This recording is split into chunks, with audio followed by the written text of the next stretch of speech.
mulai ya, nanti jam 8 ingetin ya, jam 8 ingetin saya mau masuk ke Yum ada acara lain jam 8 ingetin ya, jam 8. Baik, saya mulai ke poin penyesuaian angka dasar. Nah, penyesuaian angka dasar itu nanti akan kita lakukan dengan melakukan beberapa penyesuaian ya. Penyesuaian pertama, nanti teman-teman perlu melihat realisasi kinerja per kegiatan. Dari apa? Dari yang sudah kita lewati ya. Nah, biasanya realisasi per kegiatan ini sudah ada di sistem, baik sistem yang ada di 1DJA maupun sistem monitoring anggaran yang dibangun oleh kementerian ya. Kalau apa tuh namanya? Untuk keperluan KPJM itu nanti realisasi yang perlu dilihat itu ketercapaian output ya. Outputnya tercapai atau enggak. Kemudian realisasi anggaran. Realisasi anggaran. Jadi misalnya outputnya ditargetkan 100. Ya, ditargetkan 100. Ternyata dia terrealisasi ini 100 unit nih, 100 unit. Nah, dulu outputnya ditarget 100 unit, dia butuh 1 miliar anggarannya. Kemudian setelah dijalankan, realisasinya itu bisa 85 misalnya. 85, duitnya habis 900 maksud saya, 900 juta. Nah, ini kita lihat di sini ada target yang tidak tercapai, duitnya juga nggak habis gitu. Nah, nanti ditelisik tidak tercapai ini karena apa gitu. Ya. Terus duitnya sisa kenapa? Ini jadi pertimbangan waktu nyesuaiin angka dasar. Atau nanti ada case-nya seperti ini juga. Dia nyampainya 110. Dia bisa capai 110. Jadi misalnya targetnya mendidik 85 TKI. Ternyata dia bisa sampai 110 calon TKI. Duitnya itu cuma habis 850 juta gitu. Artinya menjadi lebih murah dari yang direalisasikan. Nah, ini penting informasi ini. Artinya biaya per orang, per output itu lebih murah ya. Kemudian penyesuaian terhadap parameter ekonomi dan non ekonomi. Kalau ekonomi apa? Inflasi. Nanti dilihat berapa sih proyeksi inflasi di tahun perencanaan gitu. Nah, kalau ada inflasi itu berarti nanti teman-teman ngitung apa itu namanya indeks KPJM-nya. Indeks KPJM-nya itu pakai inflasi. Tapi kalau parameter non ekonomi nanti bisa berkaitan dengan misalnya estimasi kenaikan untuk gaji dan tunjangan melalui AGRES 3,1%. Kemudian bisa juga berupa kenaikan SBM. Ya. SBM. Jadi misalnya dulu dia nggak dibayar, dulu 0. Tapi setelah pemerintah mempertimbangkan, oh ini SBM yang ini harus dibayar. Karena ternyata tidak termasuk tugas dari pegawai itu, maka dibayar misalnya 80.000. Ya. Nah, ini harus diperhitungkan. Kemudian, ketika melakukan penyesuaian ini, nanti angka dasarnya dikonfirmasi ke tiap-tiap satker. Dan teman-teman harus jeli juga bahwa kadang konfirmasi yang dilakukan oleh unit perencanaan itu tidak seutuhnya menggunakan hasil perhitungan dari penyesuaian angka dasar. Mereka akan ada informasi-informasi yang sifatnya mendorong efisiensi. Contohnya kayak gini.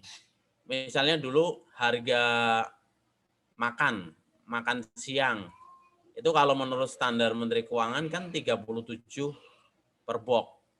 37 ya, Mas ya, kalau di Jakarta ya. 37.000 per box. Nah, waktu dia beli gitu, ternyata bisa 25 juta. Oh, 25.000 maksud saya, 25.000. Nah, ini kita punya efisiensi sekitar berapa? 7 sama 5, 12.000. Ini kelihatannya sepele nih, 12.000. Tapi kalau kita hitung setahun, ini bisa miliaran, ratusan juta. Nah, ini nanti nyesuaiin ke angka dasar. Jadi teman-teman di unit perencanaan itu pengennya uang yang dialokasikan ke tiap satker ini nanti benar-benar fit, benar-benar apa itu namanya valid. Kenapa dia pengen valid? Karena dia nyari ruangan, ruang fiskal namanya. Dia nyari ruang fiskal yang gede agar inisiasi-inisiasi di level KL itu nanti bisa ditampung. Jadi contohnya misalnya gini, kalau ini harusnya angka dasar yang baru gitu, kalau dia tidak melakukan penghematan harusnya di sini. Tapi karena dia pengen mendorong kita melakukan penghematan terus-menerus, dia bisa neken sampai di sini. Artinya ada penurunan segini nih. Nah, penurunan ini penting nanti untuk membiayai ide-ide baru, kegiatan-kegiatan baru. Makanya efisiensi itu didorong terus pada saat menghitung angka dasar. Kemudian selanjutnya, kalau sudah ada informasi itu, cara-cara untuk melakukan efisiensi, dilakukanlah perbaikan angka dasar, termasuk perkiraan majunya. Ya, perkiraan majunya. Nanti diperbaiki volumenya, ya, sama alokasinya. Misalnya tahun ini dia akan naik, ya, otomatis karena dia naik, target di tahun berikutnya akan diturunkan. Karena sudah tercover di sini. Atau bisa juga dia naik, di sini tetap naik. Tapi yang turun di tahun berikutnya. Ya. Jadi pengennya itu target-target bisa diselesaikan lebih cepat. Diselesaikan lebih cepat. Perbaikan volume output dilakukan pada volume teknis. Pengennya ketika memperbaiki angka dasar, volume teknis itu makin tinggi. Kenapa? Kan kalian kenal ada output generik, ada output teknis. Kita pengennya output teknis itu makin tinggi. Artinya biaya untuk melayani masyarakat itu makin, anggaran kita itu makin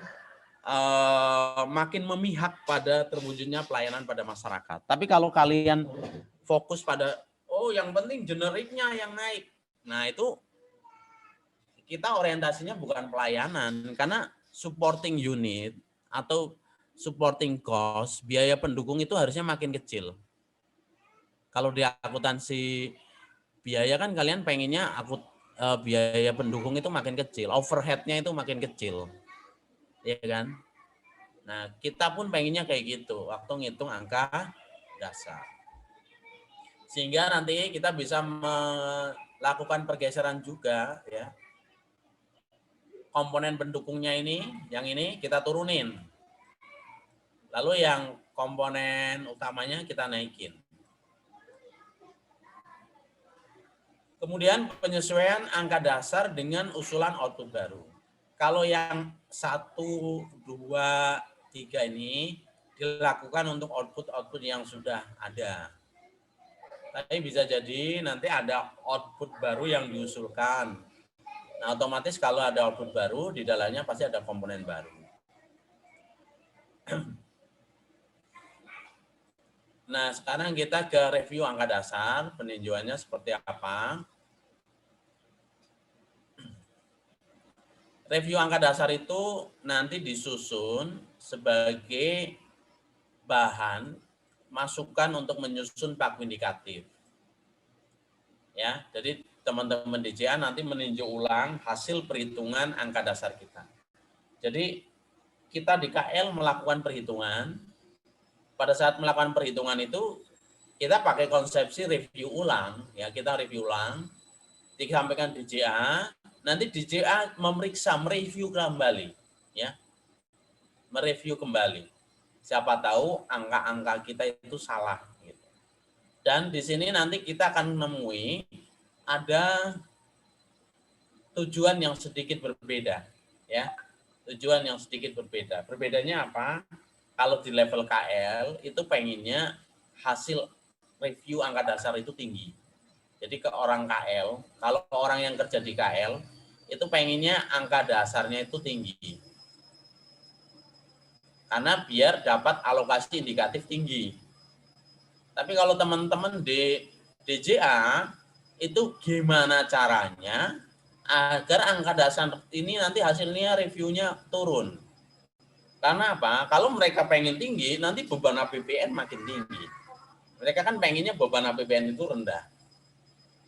Jadi tujuannya berbeda. Karena tujuannya berbeda, motifnya berbeda, maka DJA ini akan hati-hati benar ketika melakukan review ulang. Dia akan cari item-item yang bisa dilakukan penghematan. Ya. Jadi DJA nanti akan menganalisis perkiraan majunya juga, kemudian target kinerjanya, ya akan dilihat logis atau tidak. Nah, proses review ulang ini nanti akan diakhiri dengan suatu pertemuan antara tiga pihak yang biasanya sering bertemu di dalam trilateral meeting, yaitu teman-teman DJA dan Bappenas plus kita. Kita itu berarti mewakili KL. Itu bisa unit perencanaan ditambah dengan unit penganggaran di level KL. Ya. Jadi nanti kalau misalnya kalian kerja di direktorat dirjen apa gitu, kalian akan ditemani oleh teman-teman dari Biro Perencanaan dan Keuangan. Itu mewakili KL. Ya. Jadi kalian akan bareng sama Biro Perencanaan dan Keuangan atau Biro Perencanaan atau Biro Penganggaran kalau di beberapa KL itu ketemu dengan teman DJA dan Bappenas. Ya. Kalau kita yang kerja di Kemenq nanti kita yang mewakili eselon 1 itu akan memerankan diri sebagai KL. Teman-teman yang berangkat dari DJA akan mewakili DJA. Sama-sama dari Kemenq. Tapi Kemenq-nya yang dari DJA sebagai CFO, yang dari eselon 1 sebagai COO. Gitu. Bulannya Februari sama Maret. Jadi harusnya sekarang sudah selesai nih review angka dasar. Selanjutnya kita lanjut. Apa aja yang direview? Ada 3 hal. Ya. Pertama, review belanja operasional. Kedua, review belanja non operasional. Ketiga itu review output atau komponen baru. Coba saya mau tanya sedikit. Reza. Ya, Reza. Reza, menurut kamu belanja operasional itu apa ya, Reza? Belanja sehari-hari kantor mungkin kayak ATK. Hah? Kamu nggak usah ngelihat ke sini, nggak usah ngelihat sini. Kalau ketika ketemu kata-kata belanja operasional itu maksudnya apa? Yang kamu pikirkan itu apa, Reza? Belanja rutin untuk aktivitas kantor gitu, Pak. Kayak ATK gitu. Belanja rutin untuk aktivitas kantor. Misalnya gini, kantor kita menyelenggarakan pendidikan. ATK untuk ujian itu belanja operasional bukan? Untuk ujian peserta didik.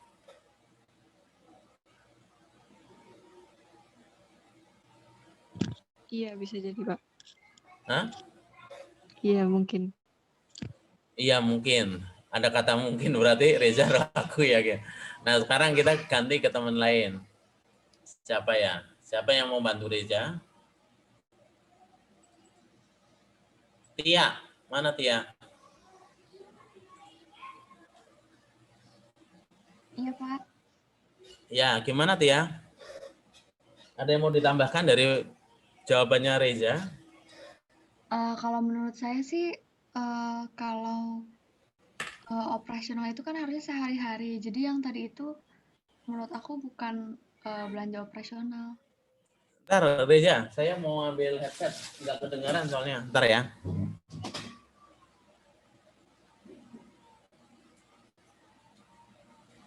Bentar. Di sini suaranya kecil banget.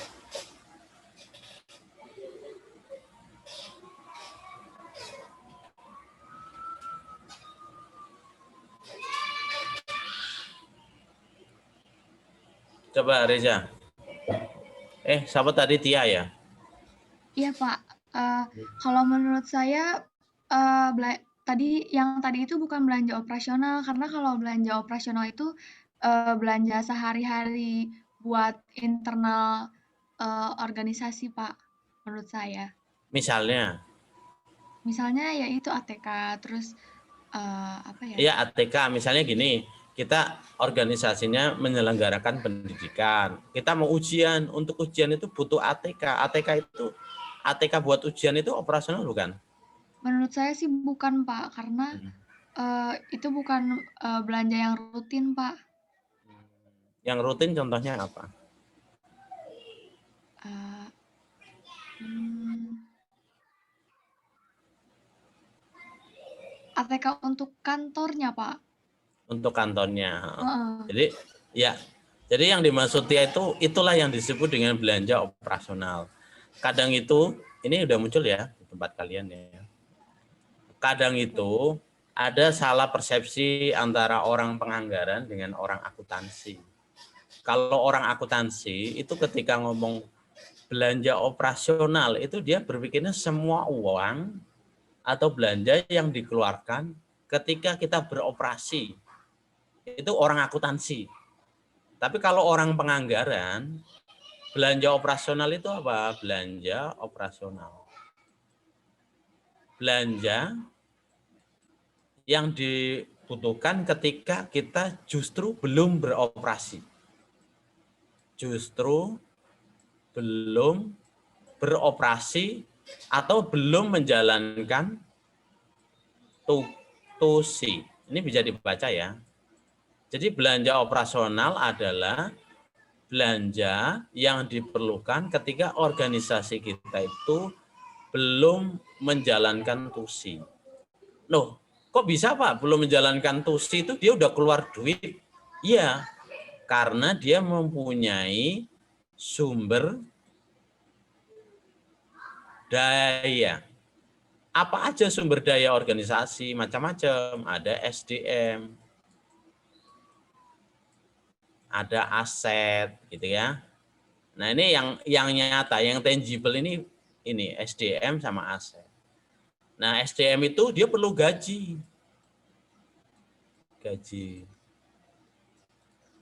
dan tunjangan.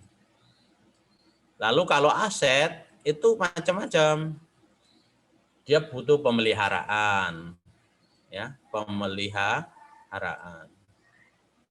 pemeliharaan gedung, kemudian peralatan mesin, kendaraan dinas. Gitu. Kemudian kita punya SDM, selain gaji dan tunjangan, kalau kita punya sapam itu perlu dibelikan baju. Kemudian dia perlu dibelikan penerungan. Kemudian dia perlu dikasih penambah daya tahan tubuh. Jadi sapam yang suka kerja sampai malam, ngawasin kantor itu dibelikan penambah daya tahan tubuh. Kemudian di sisi kopi ya Pak?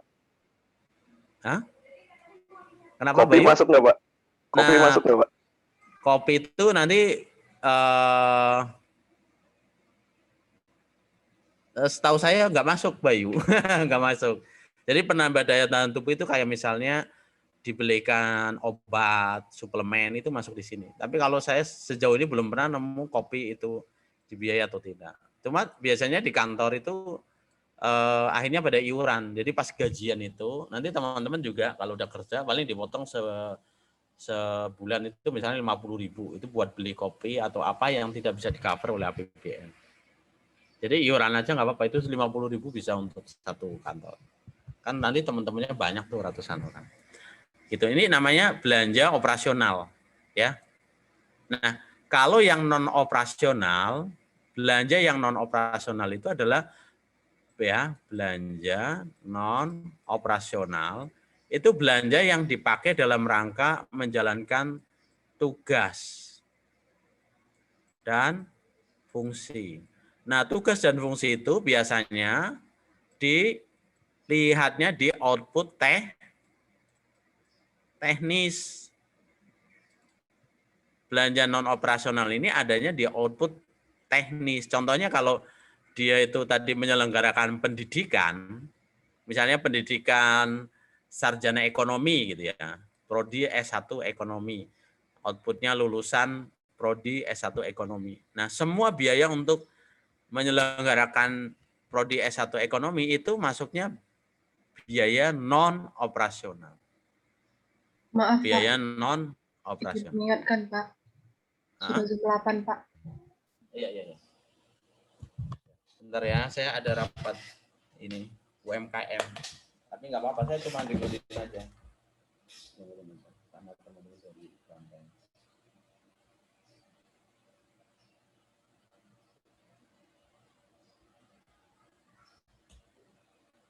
Kalau kalian ada nggak yang kuliah itu sambil nyambi gitu, ada nggak?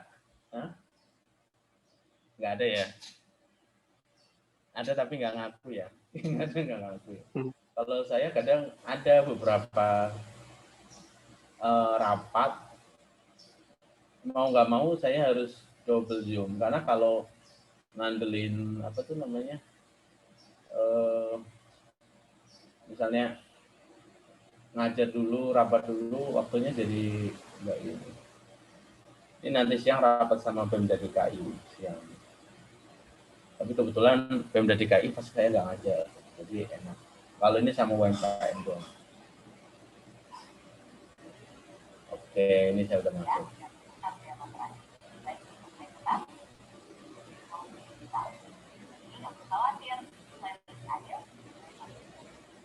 Oke. Ya, lanjut ya. Jadi kayak gitu. Belanja non operasional itu terkait output teknis. Contohnya misalnya ada output teknis prodi S1 ekonomi, dia butuh duit untuk mulai dari rekrutmen sampai wisuda. Itu non operasional. Nah, kita lanjut ke sini. Jadi sejauh ini kalian udah bisa membedakan mana yang operasional, mana yang tidak operasional.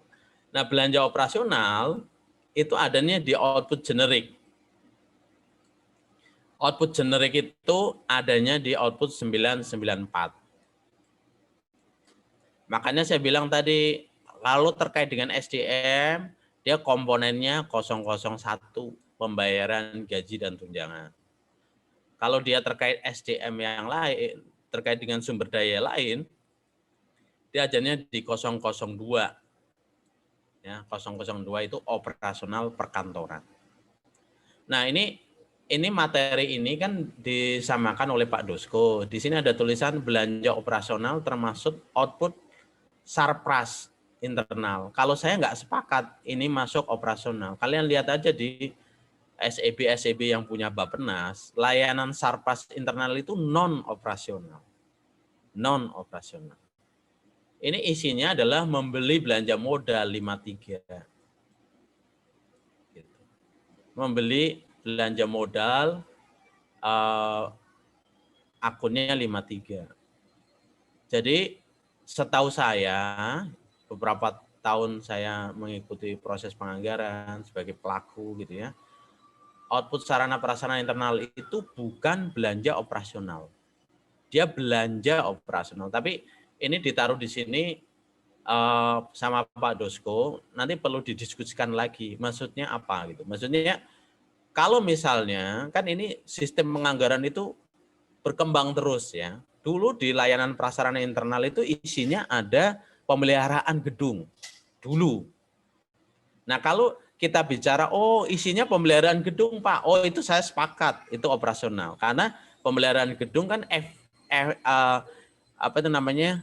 efek dari kita memiliki sumber daya dalam bentuk fisik namanya gedung. Kita harus pelihara. Itu memang operasional. Kalau Jadi kalau output layanan sarana prasarana internal itu isinya pemeliharaan gedung, saya sepakat dia operasional. Tapi kalau dia isinya cuma akun 53, nah ini yang saya pahami saat ini, akunnya cuma 53, belanja modal, maka dia masuknya kategori non operasional. Ya.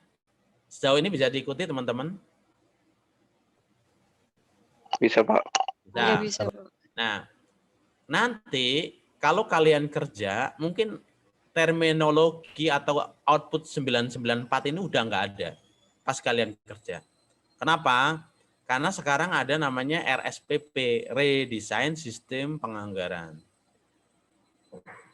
Nah, saya ingat di tahun 2019 itu ada rapat sama Menteri Keuangan pada saat itu, rapatnya dengan unit eselon 1. Saya waktu itu nemenin kepala badan. Saya dan bos saya nemenin di dalam, Bu Menteri itu ngomong gini, apa itu belanja operasional? Terus dijelasin, Bu, secara penganggaran belanja operasional gini-gini. Lalu Bu Menteri bilang, kok kayak gitu? Jangan membuat teknologi yang membuat orang bingung. Kok operasional malah sebelum beroperasi? Akhirnya Bu Menteri bilang, udahlah kita bikin redesign sistem penganggaran yang tidak membingungkan orang. Akhirnya dalam RSPP sekarang, output 994 itu udah nggak ada. Jadi komponen 01, 02, itu sekarang udah nyebar. Tapi sifat belanjanya itu masih kita anut bahwa dia akunnya operasional. Tapi outputnya itu yang udah nggak ada. Outputnya nggak ada, sifat belanja, sifat akunnya itu masih terbawa. Jadi kayak 001 itu kan dulu di 994 sebelum RSPP. Setelah redesign, 001 itu masuk dalam manajemen SDM. KRO-nya namanya manajemen SDM. Jadi SDM itu di-manage, salah satunya dibayar gajinya. Itu dalam sistem penganggaran yang baru. Nah, sistem penganggaran yang baru hari ini tahun 2021 baru diterapkan pada beberapa kementerian.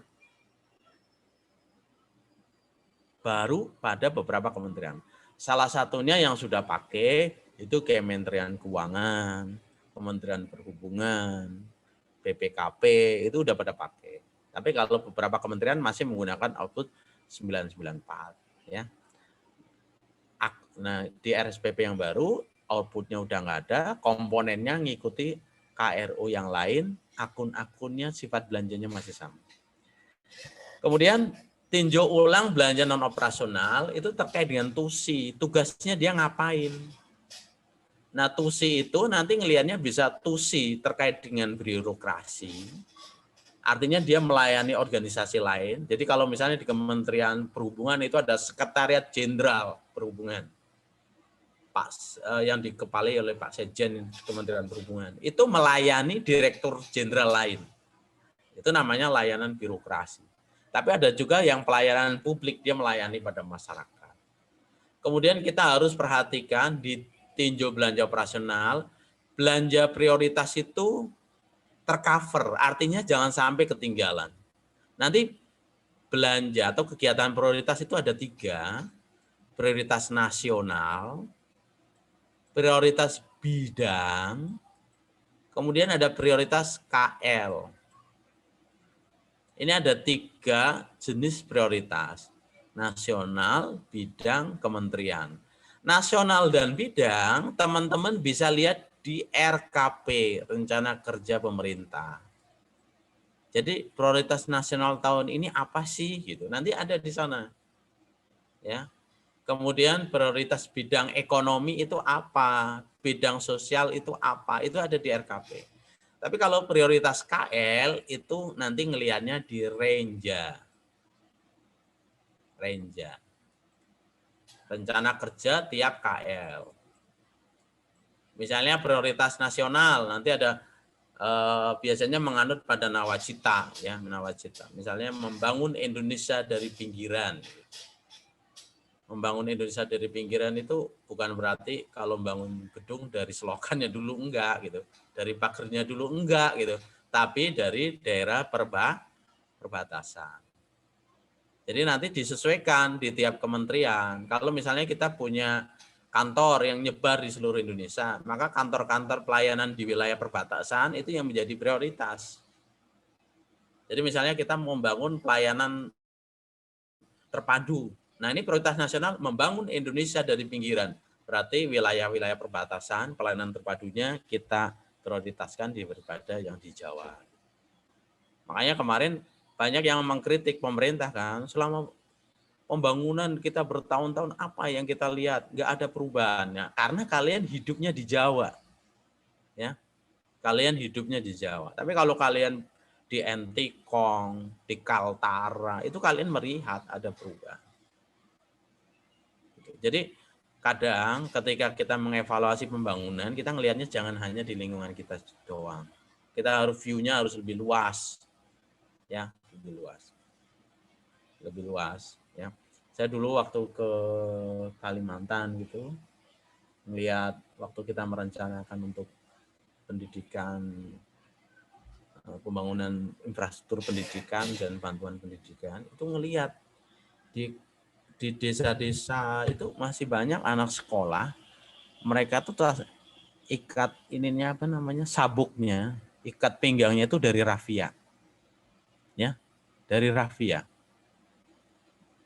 Itu yang akhirnya apa tuh namanya, pemerintah gimana caranya anak-anak itu bisa mendapatkan fasilitas yang baik, ada BOS, ada apa itu. Coba bayangin kalau kalian sekolah di stan pakai ikat pinggang rafia kan sedih banget kan. Nah, yang kita betulin yang gitu-gitu dulu. Maksudnya mereka lebih prioritas daripada misalnya di tempat kalian selokannya ada yang jebol. Apakah kita fokus di selokan yang jebol tadi atau untuk teman-teman yang masih belum merasakan basic need, kebutuhan-kebutuhan dasar. Itu harus dilihat prioritas ini. Nah, kemudian selain prioritas kita harus melihat nanti pendanaan untuk multi-use project. Multi-use project itu apa tuh namanya,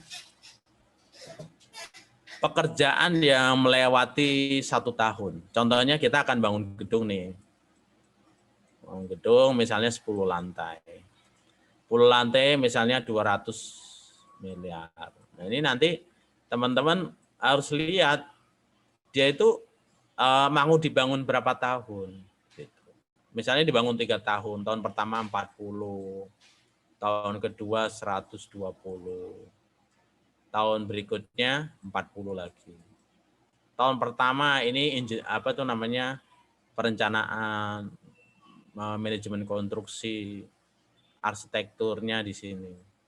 Tahun kedua membangun fisik. Tahun ketiga fisik dan kelistrikan. Detail engineering di sini. Bang, apa nulis apa tuh namanya, nambahin lift dan sebagainya. Pak, emang ini nggak bisa dikerjain dalam setahun? Ya, nggak bisa. Makanya harus 3 tahun. Kenapa nggak bisa, Pak? Ada banyak pertimbangan. Pertimbangan pertama, duitnya nggak ada. Kalau kita langsung bangun 200 juta, itu duitnya nggak ada. Resource envelope-nya nggak ada. Nggak cukup. Kita cuma punya duit 40, 60 gitu. Maka di ini. Itu pertama, duit. Yang kedua, sifat teknis. Ya, sifat teknis di dalam gedung itu. Jadi konstruksi itu ada ilmunya sendiri yang menguasai teman-teman PU. Jadi misalnya ada ilmu pengecoran tiang itu tidak boleh dibuka dalam umur segini hari, segini puluh hari. Dalam umur segini puluh hari dia tidak boleh menanggung beban lebih dari berapa ton. Otomatis ketika kita membangun lebih dari 10 lantai itu harus perhatikan, nggak boleh kita langsung numpuk 10 lantai dalam hitungan minggu. Nah, itu namanya perhitungan teknis. Banyak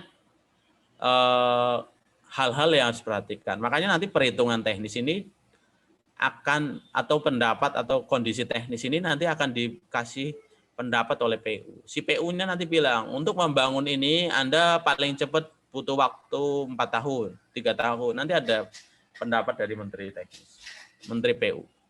Nanti multi-years. Nah, terkait dengan review baseline, apa yang harus kita perhatikan? Yang kita perhatikan adalah angka untuk tahun T-2 ini, T2 ini, tahun pembangunan kedua itu harus di-capping, diamankan. Jangan sampai di perencanaan multi-use kontrak, kita udah bilang tahun kedua kami bangun fisik 120, ternyata kalian lupa. Wah, dulu kita punya multi-use kontrak, lupa dihitung akhirnya kalian nggak jadi bangun. Udah punya perencanaannya, gambarnya yang keren gitu, duitnya nggak cukup. Gitu. Itu maksudnya di review baseline ini. Kemudian tinjau ulang terhadap usulan output baru. Output baru ini nanti dia harus melalui proses namanya new initiative dulu, nggak bisa langsung tiba-tiba muncul ya kalau dia output baru. Tapi kalau komponen baru bisa melalui review baseline. Nah ini 3 kelompok review baseline. Nah kalau detailnya seperti apa? Kita lihat hal-hal lebih teknis. Pertama capaiannya, ya tadi sudah saya jelasin di depan. Kemudian operasional harus dipastikan terpenuhi, nggak boleh ada istilah nanti kurang atau tunggakan. Kemudian kontrak tahun jamak atau multi-use kontrak itu harus dicek. Itu sifatnya masih ongoing, WIP, kalau di akuntansi biaya itu WIP, work in process, atau ongoing, atau dia sudah harus terminate. Terminate itu artinya berhenti. Ya, nih contohnya gini, kalian sekarang lagi berada di tahun di sini 40. Kalian ketika akan membuat review baseline di tahun berikutnya, tahun di sini, kalian harus ingat bahwa dia itu tahun depan sudah terminate. Artinya 40 ini nggak boleh ada muncul lagi. Dia udah cukup di tahun ini, karena tahun ini adalah tahun terakhir membangun. Kita akan masang listrik, detail engineering, lift, kelistrikan, kemudian gorden, sofa-sofa akan kita penuhi di tahun ini dengan nilai 40 miliar ini. Tahun berikutnya udah nggak ada kebutuhan. Yang ada, coba saya mau nanya, kalau misalnya kita punya kegiatan kontrak tahun jamak di sini, kita di sini udah berakhir, tahun berikutnya itu sudah selesai, kira-kira apa konsekuensinya nih? Saya mau nanya ke Esther. Halo Esther. Halo Pak. Kira-kira gimana Esther? Kamu punya tahun jamak yang udah di tahun terakhir nih, besok udah nggak ada lagi. Kira-kira yang terbayang di kamu tindak lanjutnya apa dari kejadian itu, efek terhadap biaya atau belanjanya seperti apa?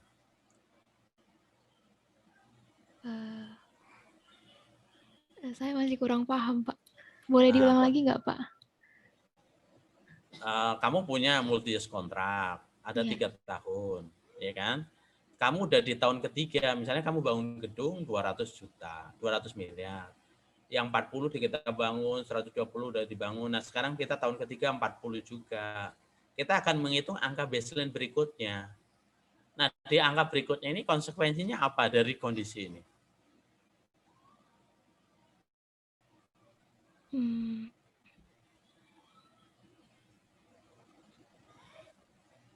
Halo? Masih kurang ya Pak anggarannya Pak?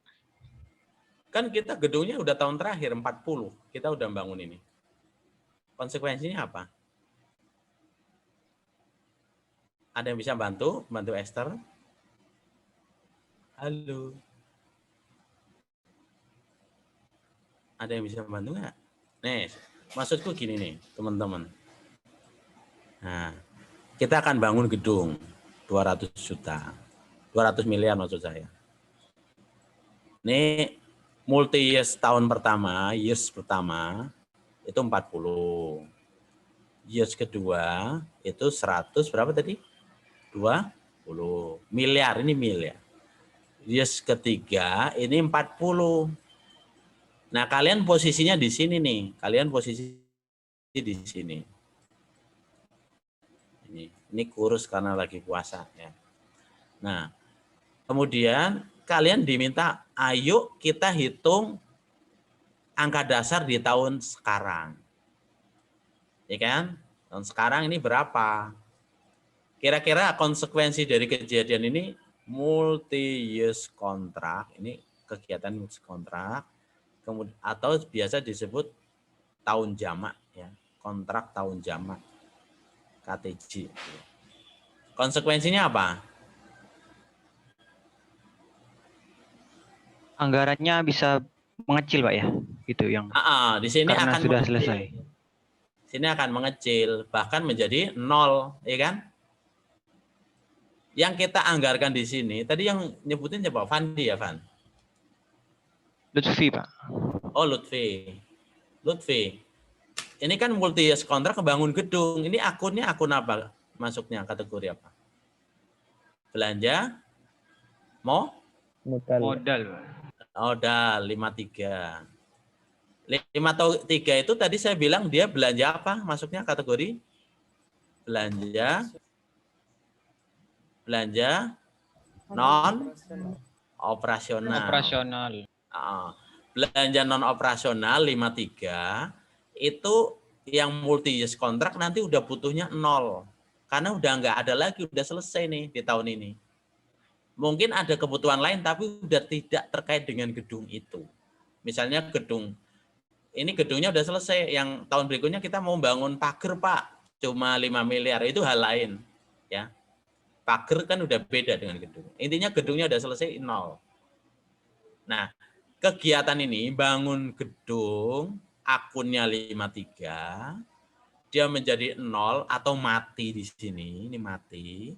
Itu namanya Ain Malek. Ain Malek atau sudah berhenti. Ain Malek. Ya, berhenti. Nah, ketika sudah berhenti 53, udah dong Pak, kita aman-aman. Enggak aman-aman. Kamu harus mikirin di sini. Apa yang kita pikirin di sini?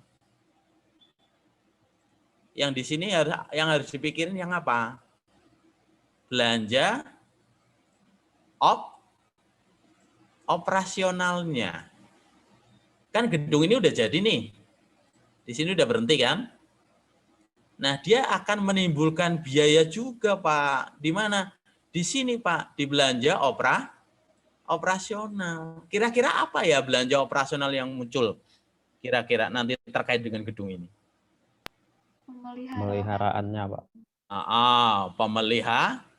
Pemeliharaannya. Macam-macam nanti melihara toilet, beli bahan bakunya, bayar OB-nya, kemudian bayar satpam, bayar listrik, bayar saluran telepon, itu muncul di sini. Jadi ketika kalian punya multi-use kontrak yang sudah terminate atau end malek, gitu, maka kalian harus matanya atau pengamatannya itu harus beralih ke yang operasional. Nah, banyak gedung kita itu rusak, tidak terpelihara, karena pada saat review baseline itu dia lupa bahwa di sini udah selesai, ya udah Pak saya nolin. Enggak bos, Anda harus pikir di sini. Operasionalnya harus dipikir di sini. Jangan sampai kalian punya gedung megah, selesai diresmikan, tahun berikutnya kalian bingung. Waduh, bayar untuk beli fumigasi gimana? Bayar untuk ini gimana? Akhirnya gedungnya mangkrak, kotor, rusak. Gitu ya. Ada pertanyaan jauh ini? Pak, Nah, saya Pak, mau tanya Pak. Siapa nih? Pandi Pak. Pandi. Tadi Lutfi nomor berapa ya Lutfi? Tadi saya pikir Pak, oh ini Fandi ya, Fandi. Oh iya Fandi. Ya Pak. Sebenarnya kegiatan yang sifatnya strategis sama kegiatan yang prioritas itu sama nggak Pak? Oh bisa, ya strategis atau prioritas? Bisa beda, bisa sama. Bisa beda, bisa sama. Jadi gini, kalau strategis, Fandi pakai kacamata strategic management, manajemen strategis. Di dalam manajemen strategis, kan kita menginisiasi visi, misi, baru sasaran strategis. Ya kan? Setelah sasaran strategi kita menetapkan target. Target baru kalian menginisiasi namanya inisiasi strategis.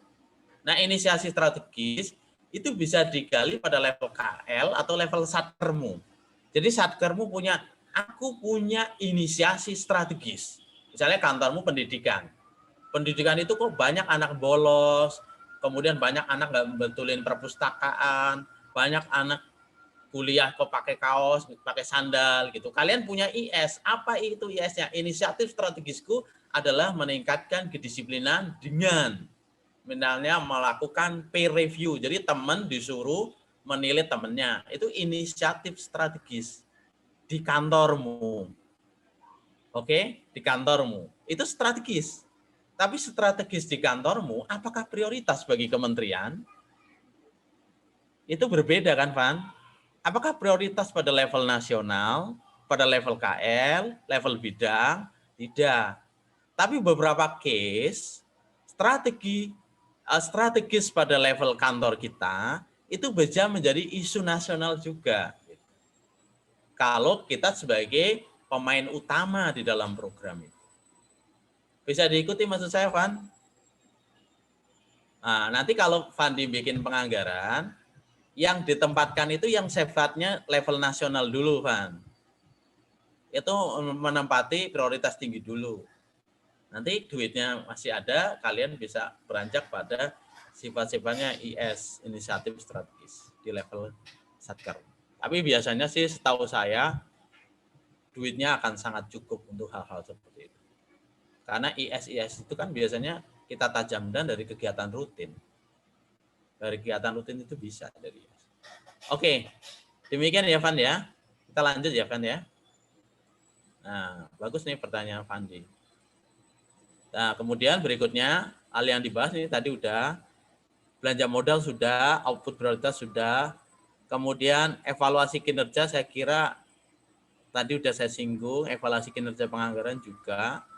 Nah, saya beberapa hal yang perlu saya highlight itu, ini, prioritas tadi sudah, penempatan akun sesuai dengan peruntukan. Kadang satu barang yang sama, karena diperuntukkan berbeda, kalian akan menggunakan akun yang berbeda.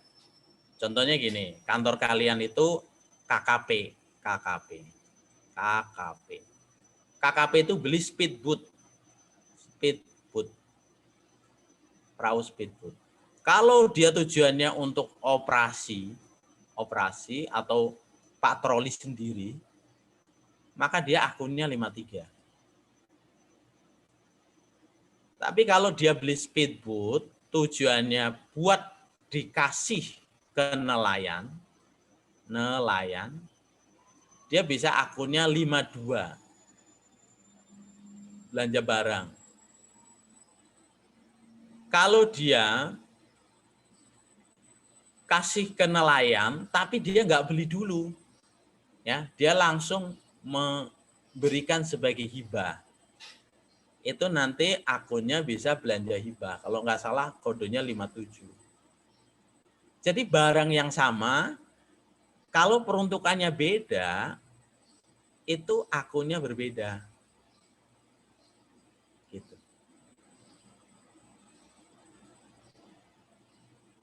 Ya, ini penempatan akun. Ini satu case aja. Nanti kita masih akan lanjut ke kapitalisasi minimal. Nanti saya ajarin. Nah,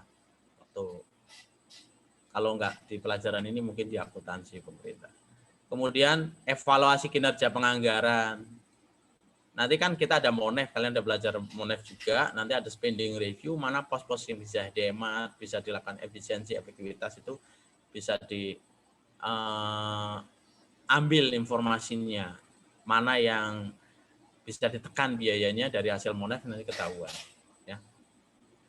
Ini evaluasi kinerja ini penting banget teman-teman ya. Contohnya ya di Badan Diklat di tempat saya kerja. Dulu kami kalau riset itu butuh duit sekitar 400 juta. Sekali riset juta, satu riset itu 400 juta. Itu biayai perjalanan dinas, survei macam-macam. Hasil riset itu apa? hasilnya publikasi ilmiah dalam bentuk jurnal itu cuma sekitar 8 halaman. Tulisan 80 halaman, hasil survei riset, harganya 400 juta. Kita evaluasi tuh, apa sih yang Anda lakukan dengan 400 juta ini?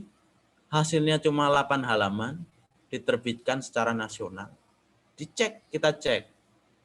Adakah pos-pos yang bisa dilakukan efisiensi? Banyak Pak, apa? Misalnya, survei itu membagi orang. Oh, kita mendatangi orang, kita tanya, pulangnya kasih souvenir. Pertama orangnya datang, oh itu Perjadin. Lalu dia kasih kertas, orang itu langsung ngisi kertas, begitu pulang kita kasih souvenir. Itu biaya semua, mendatangkannya Perjadin, kasih kertas itu biaya percetakan, kemudian dia kasih souvenir itu belanja bahan, dia pulang Perjadin. Itu udah luar biasa belanjanya. Lalu kita tantang, gimana kalau caranya gini, lo telepon, pakai Google Form, nanti souvenirnya dalam bentuk pulsa. Pulsanya nggak usah banyak-banyak, 50.000. Oh iya Pak, bisa juga. Iya, jadi kamu telepon paling cuma habis 10.000 sama survei, sama apa tuh souvenirnya 50, berarti 60.000. Beda kalau Perjadin. Perjadin itu didatengin, sekali berangkat kan 150, kalau bolak-balik 300. Biaya cetak 20, 320. Souvenirnya itu kalau kalian langsung datang ngasih barang yang jelek kan malu, minimal 100. Berapa udah? 320 tambah 100, 420. Jadi 420 kalian bisa melakukan efisiensi menjadi 60. Kan udah lumayan banget itu. Itu yang harus dilakukan terus-menerus. Ya. Untuk mendapatkan output yang sama, kita bisa nekan biaya. Terus alternatif pembiayaan dari non-anggaran. Beberapa keinginan kita terkait pelayanan tidak harus biaya dengan duit APBN. Bisa kita melakukan pembiayaan non-anggaran. Melalui kerjasama kah? Memanfaatkan aset yang kita punya. Ya, memanfaatkan aset yang kita punya. Itu harus didorong ke arah situ, ya. Apalagi yang belum saya jelasin dari poin ini? Ada yang belum saya jelasin? Nggak ada ya? Oh, ini output yang berasal dari dana optimalisasi hasil pembahasan. KL-KL yang berprestasi itu contohnya gini teman-teman. Dia dikasih duit 100. Targetnya 80. Dia udah kerja. Pas kerja, dia dapat 85. Duitnya cuma habis 95. Gitu. Dia berprestasi nih. Nanti sama DPR boleh dikasih dana optimalisasi. Dana optimalisasi itu biasanya dikasih di tahun berikutnya. Loh, kamu kemarin udah sukses tuh, kayak kasih optimalisasi 5 miliar ya. Nah, kalau ada dana optimalisasi 5 miliar ini, dia nggak akan dihitung dalam baseline, karena dia sifatnya kan reward. Reward itu dipisahin dulu. Oke, saya kira itu, saya lanjut. Kemudian, ini jam berapa ya? Kita harus efisien waktu biar waktunya cukup, kan saya sampai 9.10. 9.10. Saya nyelesain ini 10 menit lah untuk pelajaran yang ini ya. Pelajaran yang apa tuh? Yang pertemuan 2 ya. Kemudian berikutnya langkah-langkahnya seperti apa Pak? Gitu. Langkah-langkahnya kita akan lihat satu persatu dari operasional. Secara operasional nanti teman-teman harus lihat apakah secara nasional duitnya cukup atau enggak untuk suatu KL. Jadi kacamatanya itu kacamata KL. Kalau kita punya KL ada Satker A, Satker B, Satker C, Satker D gitu. Bisa aja yang A kurang, B kurang, C berlebih, D berlebih. Kalau ada kondisi kayak gini, teman-teman nggak usah khawatir. Isunya adalah isu KL. Jadi kalau cuma kurang di sini, lebih di sana itu hal biasa. Nanti kita sesuaikan lagi pada saat alokasi satker. Intinya level KL-nya itu udah pas. Cukup 1 tahun. Nanti ini bisa digeser ke sini, ini geser ke sini. Itu insya Allah bisa lah. Itu hal gampang gitu ya. Kemudian bila terjadi kekurangan alokasi, oke, saya bilang gampang itu kan penyelesaiannya level Satker, level KL ya. Tapi kalau bisa dari awal pas saat nyusun angka dasar tadi, review angka dasar itu kalau udah ketahuan kurang langsung ditambahin aja. Ya, jangan nunggu nanti udah jadi DIPA baru ditambahin, nanti kalian malah merevisi itu lebih runyam ya. Jadi kalau udah ketahuan, oh kemarin yang A kurang Pak, ya udah geserin dari Satker lain. Tapi pastikan pada level KL itu pas. Kemudian kalau terjadi kurangan pagu, nanti diidentifikasi. Misalnya si Satker D, Satker A dia bilang, Pak operasional saya kurang. Kenapa kamu kurang? Tahun lalu kamu cuma 70 miliar cukup itu, kenapa sekarang kamu bilang kurang? Pak, jangan emosi dulu, jangan ngegas. Saya mau jelasin ini. Iya, jelasin dulu, cepat. Gini Pak, saya kurangnya karena multi kontrak saya udah selesai Pak. Saya punya gedung baru. Gini-gini. Oh iya. Nah itu sampaikan tuh kayak gitu.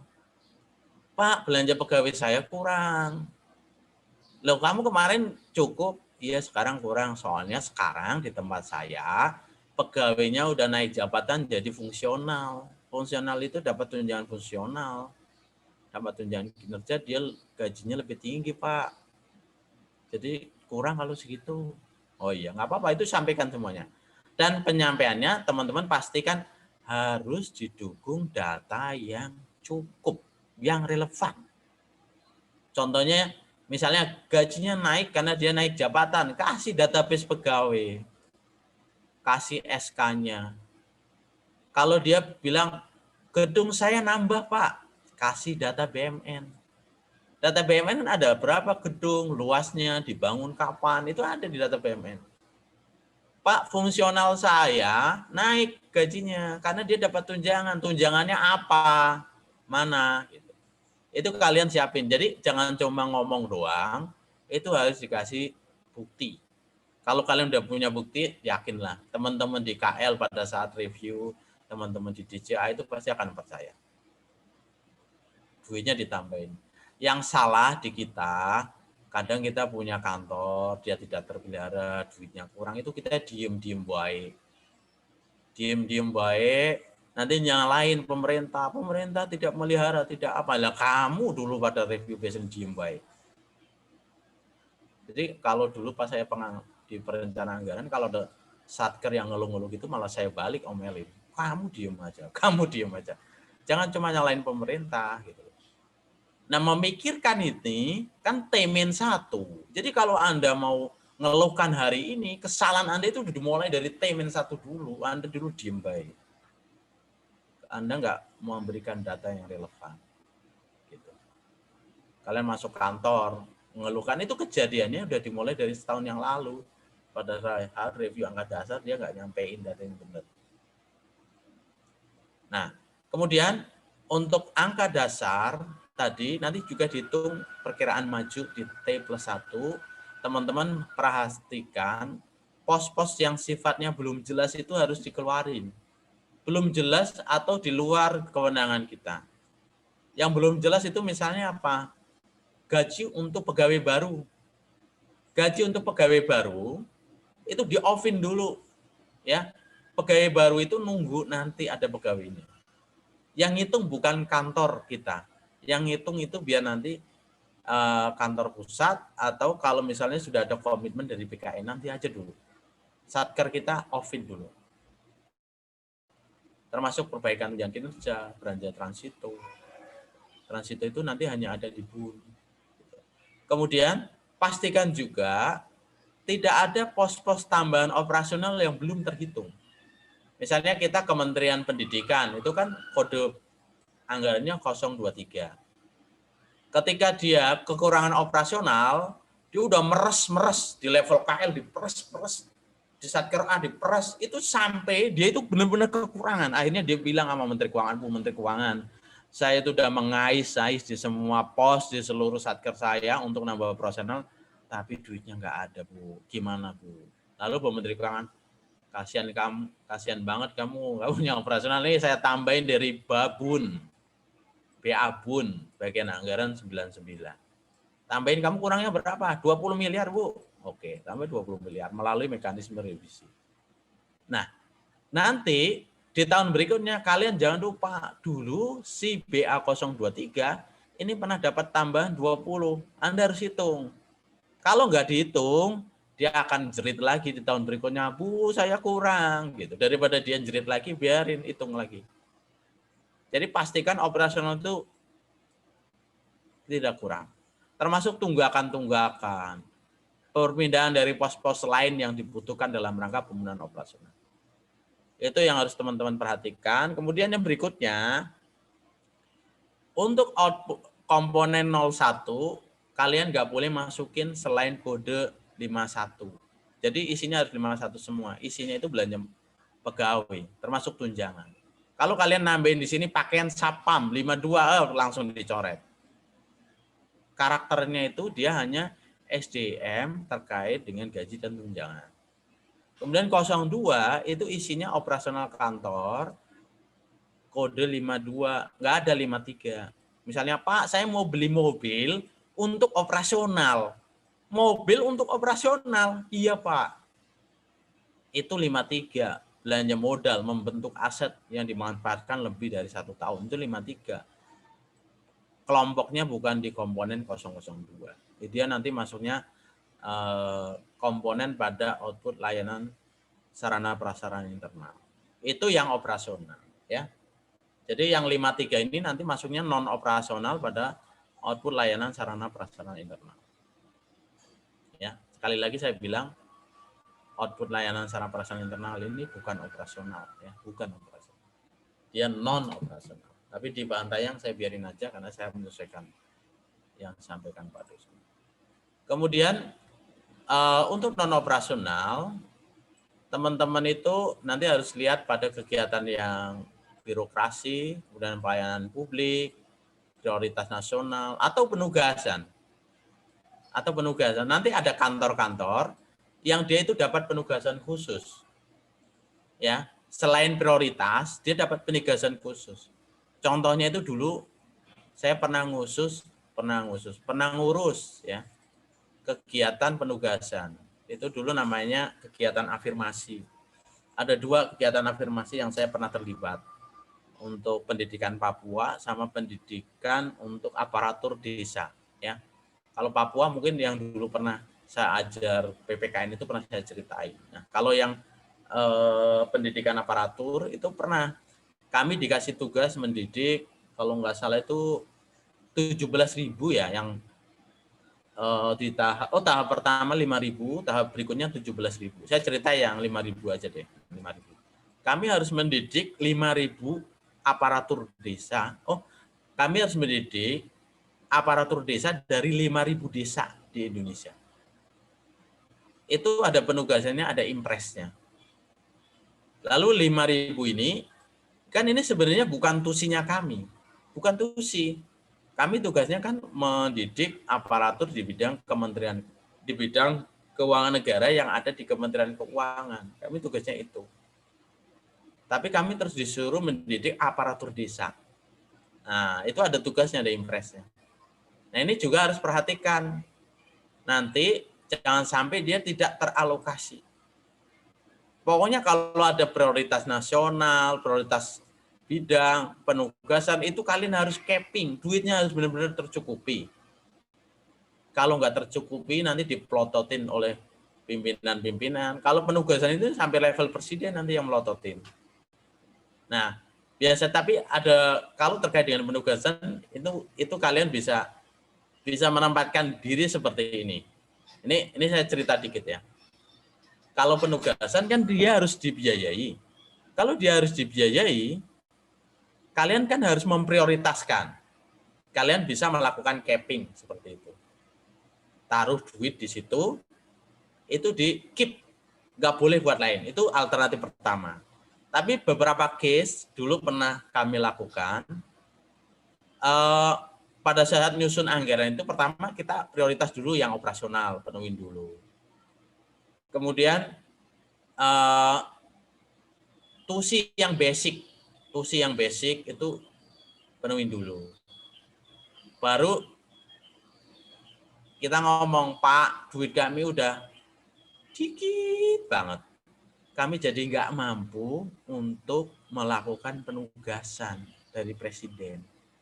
Nah kalau kayak gitu pada saat trilateral meeting, saya yakin teman-teman Bappenas DJA itu pasti akan, wah serius kamu kurang. Iya Pak, duit saya udah benar-benar tipis, nanti saya nggak bisa jalanin prioritas ini sama penugasan ini. Nah pasti nanti jadi pokok perhatian tuh. Ya, jadi tergantung cara ini deh, cara menyampaikan pada saat trilateral meeting. Kalian mau ngomong saya kurangnya itu mau untuk yang keperluan internal atau untuk sesuatu yang prioritas dan penugasan. Prioritas penugasan pada prinsipnya harus dipenuhi. Nanti bagaimana caranya pasti akan dipikirkan. Ya, cara menyampaikannya. Mudah nggak maksud saya? Ini kemampuan negosiasi. Kemampuan negosiasi penting di sini. Kalau kalian melakukan tinjau ulang, trilateral meeting, gitu, cara menyampaikannya seperti apa? Kalau ujuk-ujuk langsung kalian bilang minta tambahan gitu pasti gagal. Tapi kalau kalian bisa melakukan penjelasan secara reasoning secara oke, kemudian sudah menunjukkan bahwa kami telah melakukan upaya-upaya penghematan, kami terus belajar, kami terus melakukan efisiensi, tapi duit kami tetap kurang juga Pak. Gitu. Nanti lebih nyaman, gitu ya, lebih nyaman. Nah ini kemampuan negosiasi, nanti akan terus berkembang semakin seiring dengan kalian berkecimpung di dunia pengelolaan keuangan. Kemudian output kegiatan yang terkait dengan multi-use kontrak, tadi saya jelasin. Kemudian output generik selain output perkantoran dan layanan sarana prasarana. Ini sangat sedikit dan boleh dikatakan yang generik itu ya cuma layanan perkantoran dan sarana prasarana internal. Intinya jangan sampai ada yang ketinggal lah yang operasional. Perkara sukses atau tidak sukses itu hasil akhir, kalian harus ya di review angka dasar harus bisa tercover semuanya kebutuhannya. Kemudian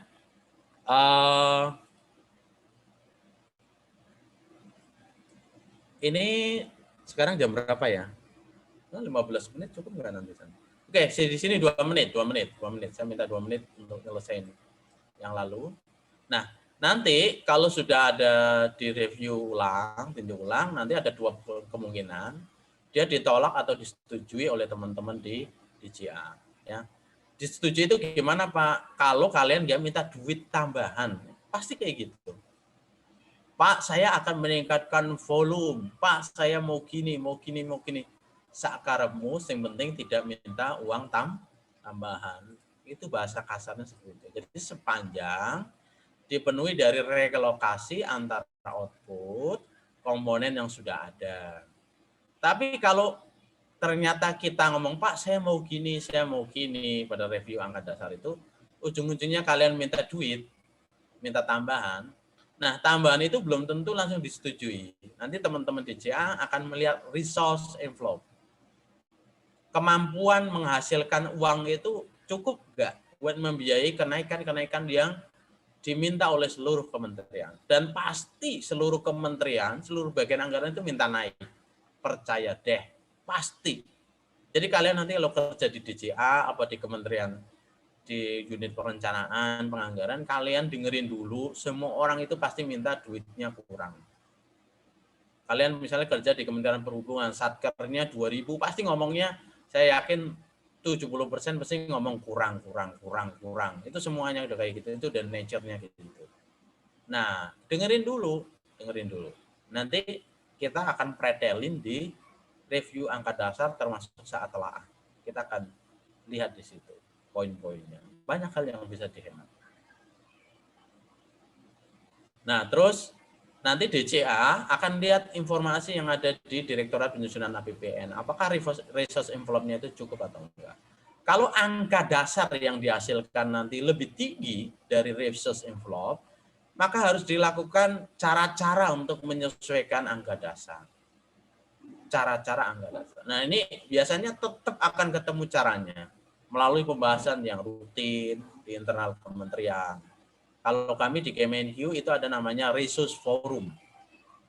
Jadi kalau angka dasarnya terlalu tinggi dari resource envelope, kami akan ketemu dalam forum namanya resource forum, RF. Di RF itu, para manajer nanti akan ketemu. Kita punya target segini, hitungan angka dasar kita terlalu tinggi. Tapi kesediaan dana itu kurang. Apa yang bisa kita lakukan? Lalu di situ dibahas di situ. Ya, misalnya kenapa kamu di SDM butuh duit tinggi? Saya di SDM butuh tinggi karena kita harus ngirim orang ke luar negeri. Karena mereka harus belajar ini. Kita lagi reformasi pajak, kita harus kirim orang ke sini, sini. Lalu didiskusikan di situ. Nanti orang IT ngomong, Bu, gimana kalau nggak usah dikirim? Nanti kita bikin sifatnya itu virtual benchmark. Nanti kami secara IT cukup. Tapi syaratnya satu, Bu. Apa? Kami bisa nyediain virtual benchmark untuk 1.000 orang. Cuma kami sekarang kapasitas bandwidth-nya kurang. Kalau kami dipenuhi bandwidth-nya, kami bisa itu. Jadi Ibu nggak usah ngirim orang yang habis 200 miliar, cukup beliin kami langganan bandwidth itu 10 miliar. Nah, nanti ketemu di situ. Ketemu. Jadi orang IT akan ngomong, beliin kami bandwidth, kami akan keluar duit 200 juta. Oh, 10 miliar.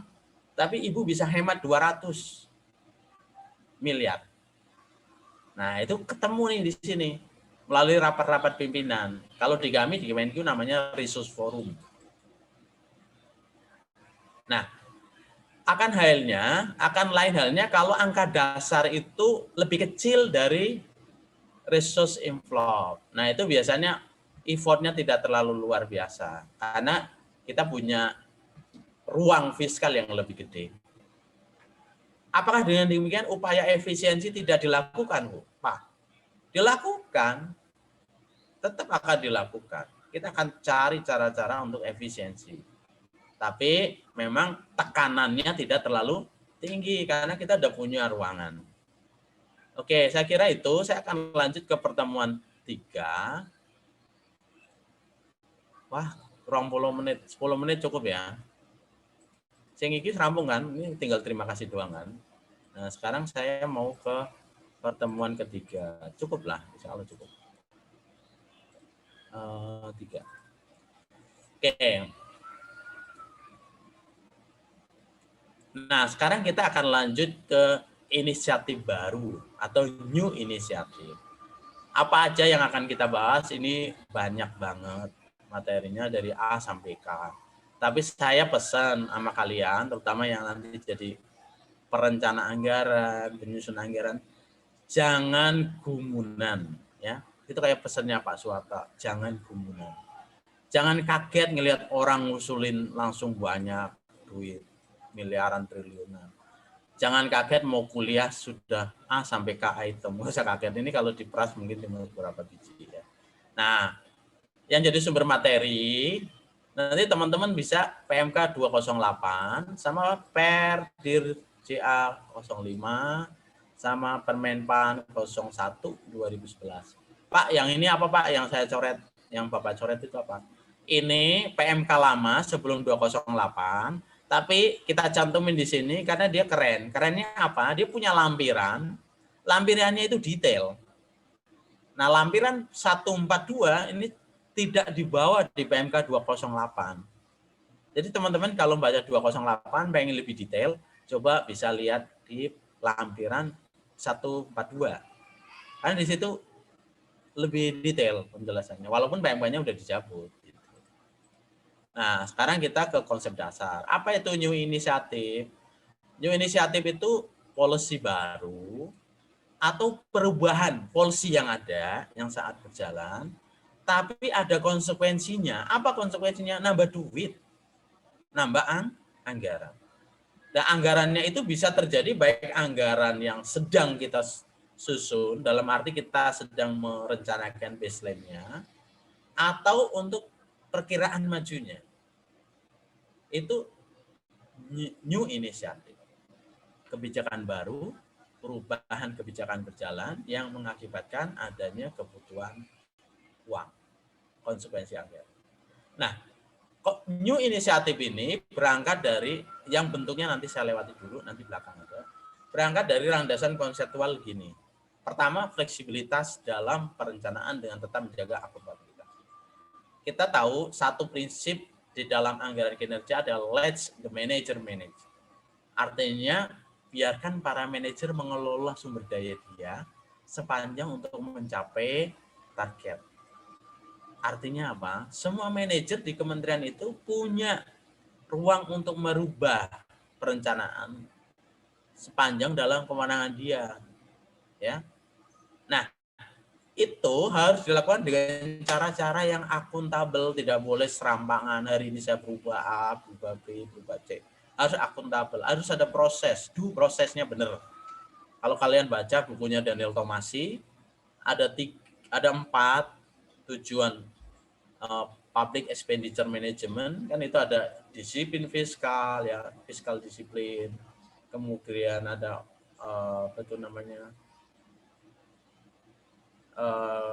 efisiensi alokasi, efisiensi operasional. Lalu yang terakhir itu due process. Prosesnya harus benar. Maka fleksibilitas ini harus dijaga dalam due process itu. Kemudian perencanaan berorientasi pada kebijakan. Perencanaan itu sesuatu yang uncertainty, tidak pasti. Tapi dia punya goal, tujuan, arah kebijakan yang clear. Nah, uncertainty ini yang memberikan ruang kita untuk kadang-kadang harus merubah cara, metode untuk mengarah kepada kebijakan tadi. Nah, nanti biar tidak dianggap ada ego sektoral, kemudian tidak dianggap ada pemaksaan sepihak itu, tata kelolanya harus benar, good governance-nya harus benar. Sehingga pengambil keputusan itu bisa ngomong, ini loh, kita ambil dengan cara-cara yang sudah demokratis, semua orang terlibat, direview, dikaji, gitu. Ada transparansi dan akuntabilitas. Kemudian yang 4, itu semua harus berorientasi pada pencapaian kinerja. Kan arah kebijakan punya target. Kita pengen ke sono. Kita sudah menempuh cara A di masa lalu dan itu gagal. Artinya cara B bisa jadi alternatif. Maka kami akan munculkan new inisiatif. Itu landasan konseptualnya. Tujuannya apa? Pertama, memberikan fleksibilitas, sudah clear tadi. Kemudian menjaga konsistensi. Bahwa yang pasti itu adalah arah tujuan kita. Ya, tujuan kita yang pasti. Kalau caranya itu bisa berubah. Bukan cara yang pasti. Bukan caranya yang pasti, tapi arahnya yang pasti. Ketiga, meningkatkan transparansi dan akuntabilitas. Sama yang keempat, menemukan efisiensi. Melakukan efisiensi. Kalau kita bisa mempunyai kesempatan memilih cara yang lebih baik, artinya kita akan jadi lebih hemat terhadap sumber daya, nggak ngambur-ngamburin duit, tidak seperti keledai mengurang cara yang sama, padahal kita tahu ada cara yang lebih value for money, ekonomis, efisien dan efektif. Saya izin ini dulu ya, apa itu namanya, di portal dulu. Saya absen di portal dulu. Ya, nanti 10 menit saya kebut, tenang aja. Nanti kalau saya offset bareng semenit 2 menit boleh nggak? 10 menit, 20 menit gitu. Boleh nggak? Ini kelas apa ya? 405, Pak. Hah? 405 apa 406? 405 ya. Pak. P3 sekarang tanggal berapa? 15 April. Kalau saya tanya yang dijelasin berapa persen bisa kalian tangkap, kalian jawabnya berapa? Halo? Halo? Reza, yang saya jelasin kamu bisa nangkap berapa persen, Reza? 70 mungkin, Pak. 70. Sisanya nanti kamu belajar ulang ya. Iya.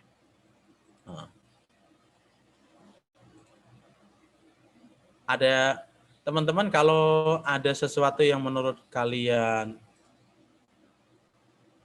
tidak menyenangkan, misalnya, Pak Dhani bertele-tele terlalu panjang lebar menjelasin, sampaikan aja, nanti saya bisa percepat. Atau gimana gitu ya. Terlalu bertele-tele nggak? Enggak kok, Pak. Enggak ya? Enggak kok Pak, detail. Oke. Bentar ya, ini tadi panduan.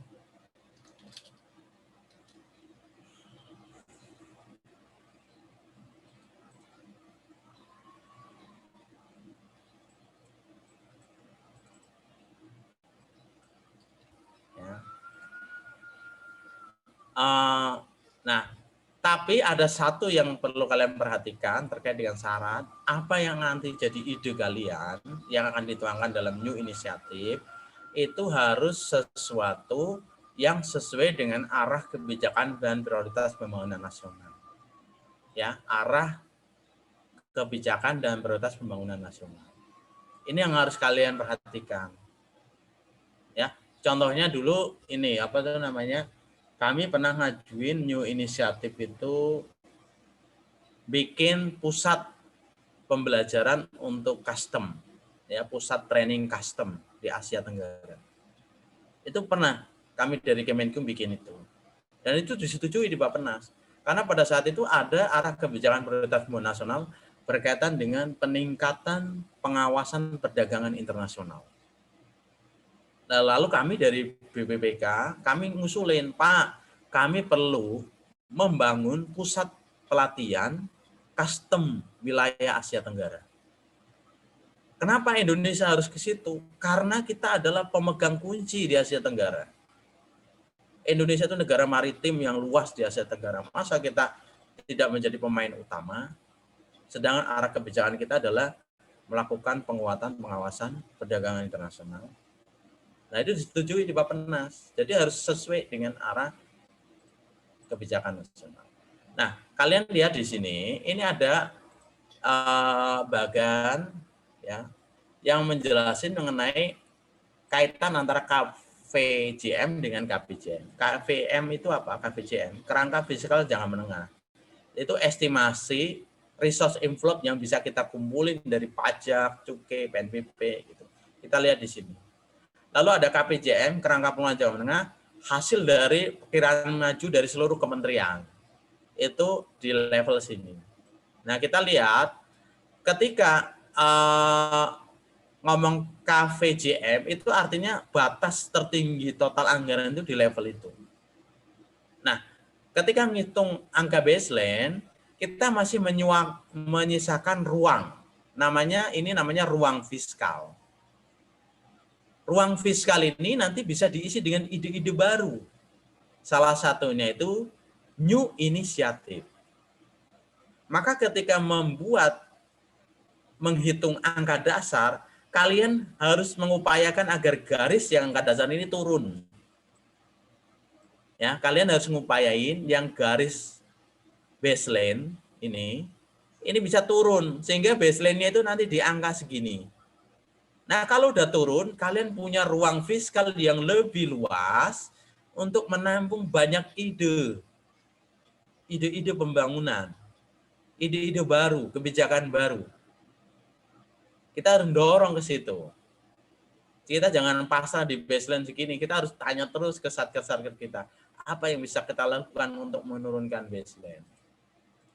Nah,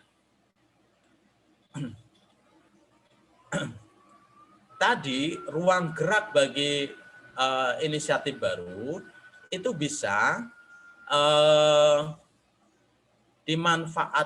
bisa kita peroleh karena kita mempunyai dua kemungkinan. Pertama, adanya kenaikan resource inflow, kemampuan kita mendapatkan pendapatan. Ya, pajak kita naik, PNBP kita naik. Dan yang kedua dari efisiensi dari menekan biaya melalui penghematan. Nanti penghematan ada dua, ada penghematan yang sifatnya alokatif, ada penghematan yang sifatnya operasional atau dari hasil eksekusi anggaran. Nanti kita bicarakan itu mungkin di Monef anggaran. Ya, jadi penghematan itu bisa dimulai sejak kalian merencanakan. Kalau misalnya merencanakannya standarnya per meter itu 5 juta, lalu kalian bisa nganggarin dengan 3,5, itu namanya efisiensi alokasi. Jadi sejak alokasi kalian sudah lakukan efisiensi. Tapi kalau kalian sudah anggarannya standarnya itu 5 juta, kalian ngalokasinya 3,5. Waktu kalian beli ke pasar di lelang, itu kalian dapat 3,2, artinya ada hemat 300.000 per meter. Itu namanya efisiensi operasi. Jadi penghematan itu nanti bisa dari operasi dan dari alokasi. Nah, kalau kita sudah bisa memperluas ruang gerak kita, ruang fiskal ini, nanti teman-teman bisa punya cadangan yang clear untuk cadangan yang luas untuk new inisiatif, kemudian kalau sewaktu-waktu merubah volume, atau bahkan mengantisipasi adanya risiko fiskal karena naik turunnya kurs dan inflasi. Kan kalau kita ngomong, Pak, kami butuh anggaran segini, oh belum tentu. Nanti di tengah jalan dia akan dipengaruhi oleh kurs.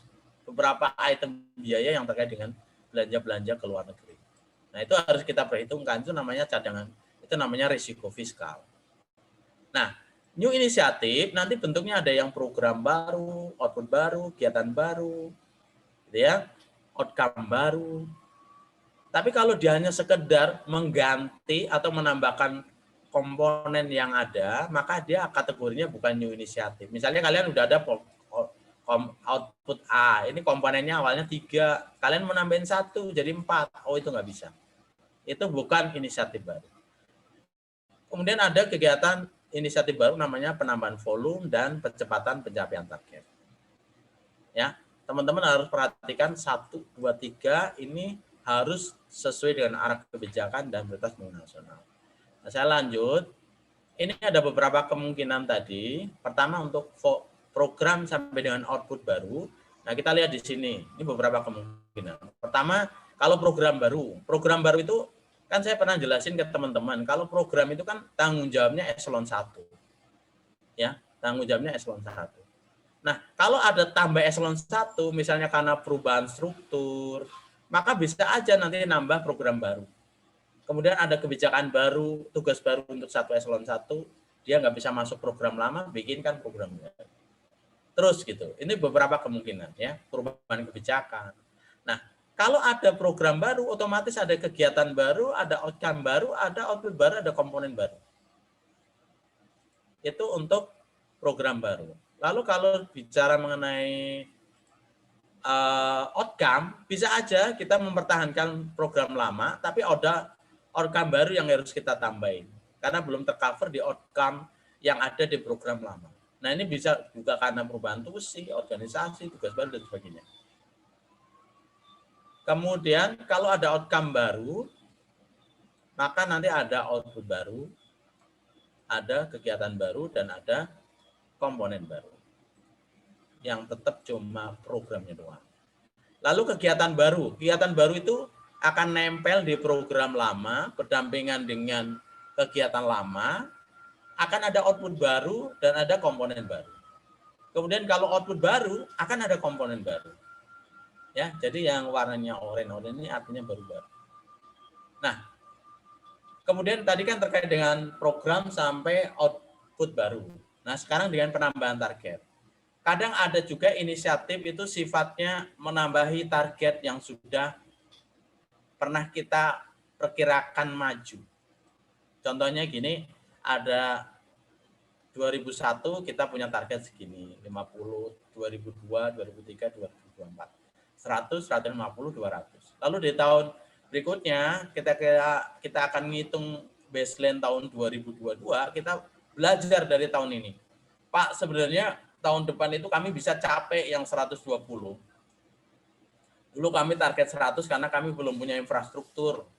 Tapi infrastrukturnya udah memadai, sekarang kami berani naikkan target-target di tahun berikutnya. Udah naikin targetnya. Nah, kalau kayak gini, nanti anggarannya ngikutin naik. Volumenya naik, maka anggarannya naik. Nah, kalau teman-teman lihat di sini, ini biasanya penambahan volume itu terkait dengan kegiatan yang tidak memiliki target ring yang jelas. Artinya, nggak ada perkiraan kamu harus mencapai segini dalam sekian tahun, itu nggak ada. Jadi dia ongoing terus. Dan ini tidak boleh terkait dengan inisiatif baru terkait dengan penambahan volume itu tidak terkait karena ketidakmampuan kita mencapai di tahun sebelumnya. Jadi kalau target kita sebelumnya 50, terus kita bisa nyapainya 30. Pak, saya yang 20 mau saya geser ke sini. Itu bukan new inisiatif. Bukan. Itu nyarutang atau membayar hutang karena Anda nggak mampu mencapai di tahun sebelumnya. Itu bukan new inisiatif. Nanti disesuaikannya di baseline doang. Kemudian berikutnya, percepatan pencapaian. Nah ini, kalau di sini bedanya yang sama penambahan target, ini kita punya target di range waktu tertentu. Contohnya di sini kita kan punya targetnya berapa nih? 500 ya, 500. Yang belum tercapai kan 450. Nah, kita pengen menyelesaikan 450 itu, tapi waktunya dipercepat. Pak, kenapa dia pegang 5.000 atau 450? Karena dia mandat. Seperti saya bilang tadi, BPPK dapat mandat mendidik 5.000 desa. Itu mandat, harus kita selesaikan. Nah, karena kita tidak terkatung-katung, maka kita pengen, udah kita cepetin aja deh pencapaiannya. Ini jam berapa ya? Jam berapa teman-teman? Lebih 11, Pak. Lewat 11. Saya boleh lebih 5 menit atau 6 menit ya? Saya akan selesaikan ya. Oke. Nah, kemudian berikutnya ada beberapa hal ya yang mungkin ada penyesuaian terkait dengan target dan dengan uang, tapi itu tidak bisa masuk kategori new initiative ya.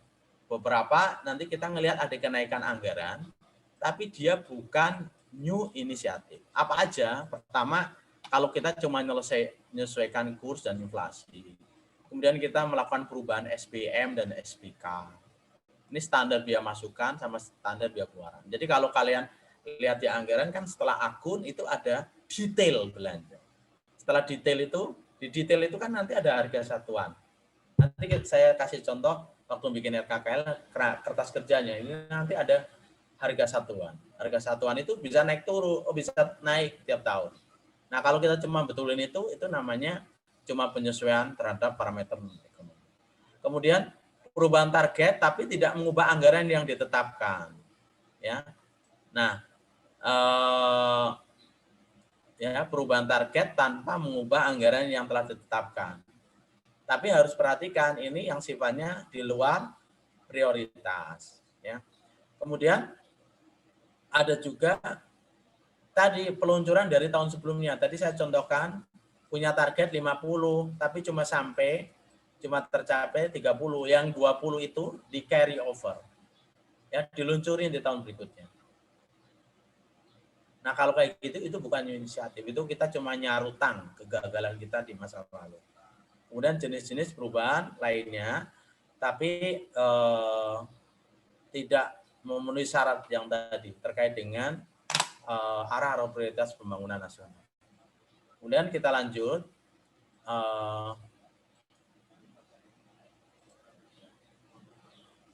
Ini contoh aja, nanti teman-teman dalami lagi. Ini contoh penurunan volume ya.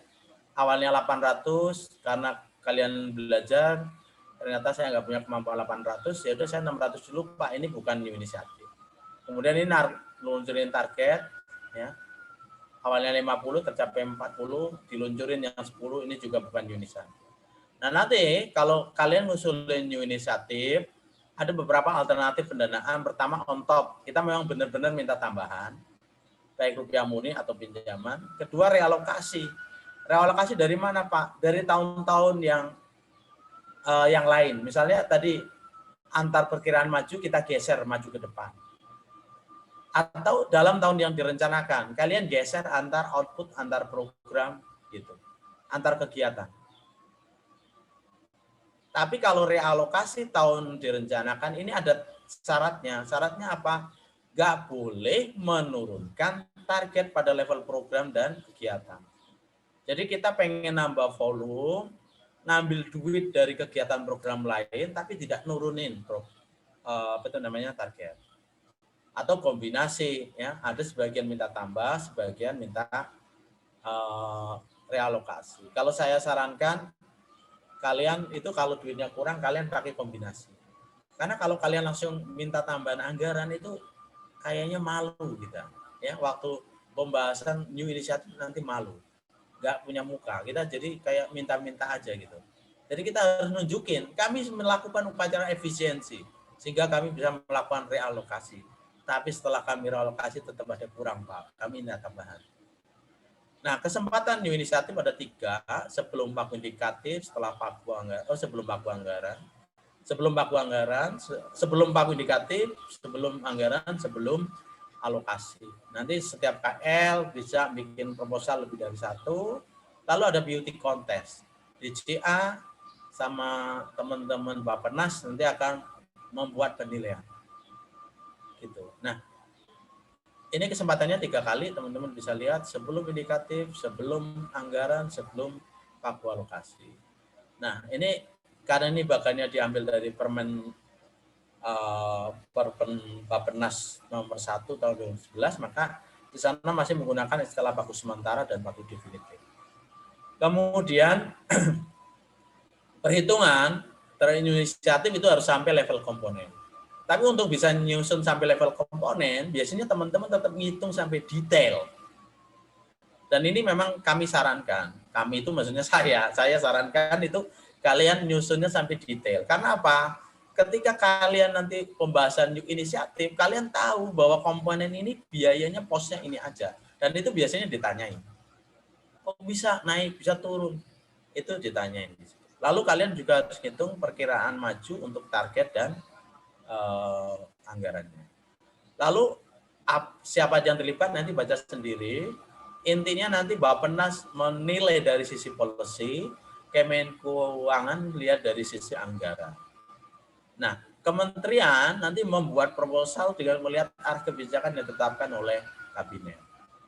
Ini peran dari Bappenas dan keuangan. Saya mau sampai ke sini.